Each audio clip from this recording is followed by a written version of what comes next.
And yes, this video is about the now lost, you might find it, small and large shotgun primer. They're called 209 primers or just shotgun primers, but 209 was originally a designation for an order number or whatever that ended up becoming part of the standard and or supposedly one of the dimensions for one of the components to make a shotgun primer. Now, what are you seeing on the screen here? I was going to have fun on 4th of July and New Year's, and then I've just found out that the ATF has decided that bird bangers, which are just street legal firecrackers you can fire out of a flare gun, are going to be declared destructive devices and take away my fun this year. Yes, I'm pouting. You can't see it. Anyway, let's move on. I'm not crying, you are. So here we are.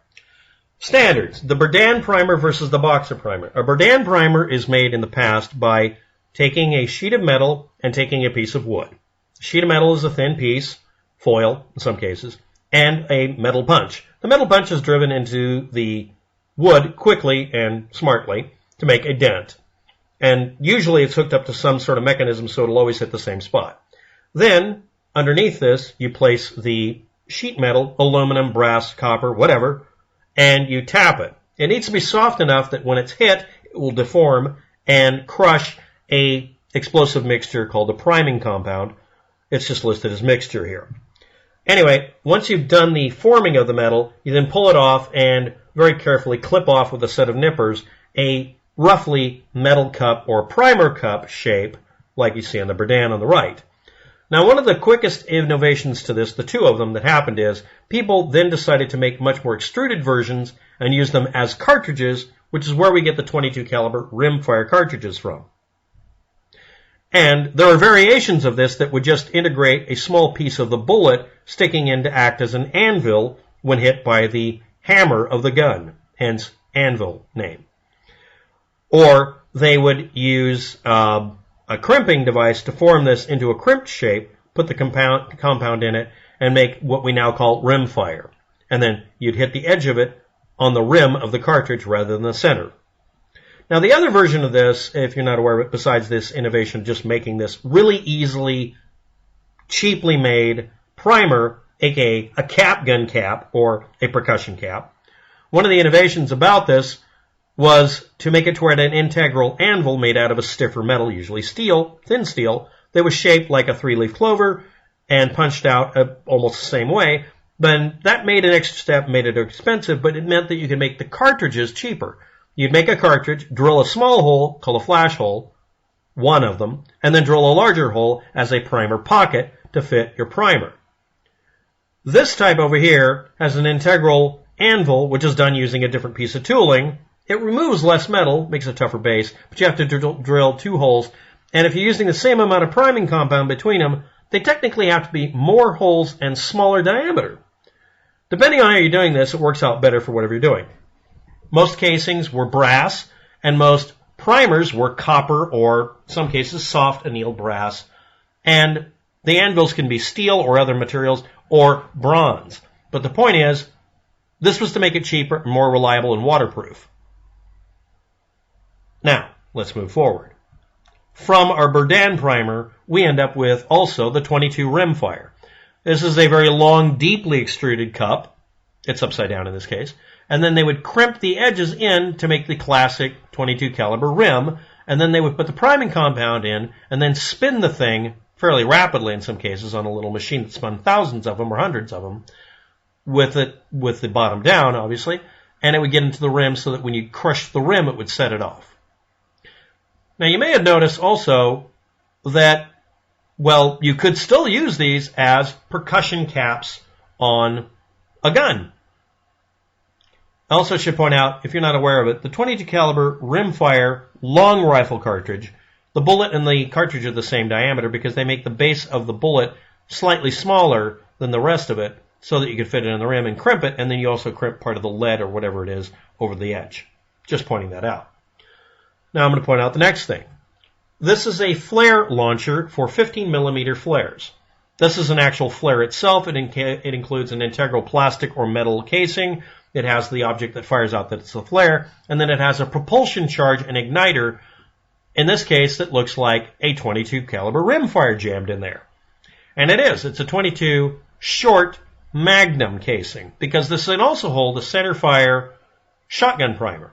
But to make a cheaper version of a shotgun primer, they would take these cases, put in something in it that would act as an anvil, as was pointed out in this previous image here, and then they would crimp the case by cutting it short and crimping it down tighter. And also they could use a shotgun primer, which means there are some rimfire looking shotgun primers, because it is a shotgun primer. That is a centerfire impactor, and that is definitively not a standard shotgun primer looking thing. And yes, some companies actually sell these, and I'm very curious about them. But let's move on. And yeah, if you're not aware of it, the base diameter of a .22 Magnum is about 0.24 inches, and so is most of, if not all, shotgun primers. At least current ones. And this is what they look like. They're made obviously a very different way. The battery cup is a piece of steel most of the time. It's punched in one sheet like this, and has a hole punched in the middle of it to act as a flash hole. Then they drop in an anvil that's shaped like this. It can be really short and stubby or long. And then they put in the primer cup, aka the cap, percussion cap, whatever. It's like a cap gun type cap. And it's pushed in. Now, sometimes the anvil has a shoulder on it so that this cup goes all the way down and presses down on here at its mouth, right on the shoulder of the anvil. And the anvil is much more stunted. It's not such a sharp point. In this case, this one is using a neck down method so that the diameters are different. This makes them cheaper to make, maybe, but maybe less reliable. It is possible for this to be pushed in at the edges and be in a little too far to actually have a good primer strike. Now, this means that you can have all sorts of things happen here. What if your primer cup, let's say it's copper, material, sheet, comes in thinner than normal? The punches are based on the inner diameter, not the outer diameter it's supposed to fit. Same thing with the battery cup, it could be thinner. Because of this, you can find variations of it. And I should point out, very importantly, that primer cup can be made if you don't need to make it with its own integral anvil. Primer cups for just the simple type can have a lot of variations in it. The ones that are based on having an integral anvil, that's that little three-leaf clover piece, are not. They have to be made to the same standards a lot, so they ended up with basically just two sizes, small and large for shotguns, small and large for pistols, and small and large for rifles. But shotguns, there's only one type, right? Well, yeah, except for metal shortages, and the fact that you could make this straight-walled by making the anvil have a shoulder to it, meant that there was, of course, going to be a small and large shotgun primer. Most of you don't know about it. I didn't know about it exactly either. The common names in the United States are the 57 and the 69. This is the 157 and then the 57.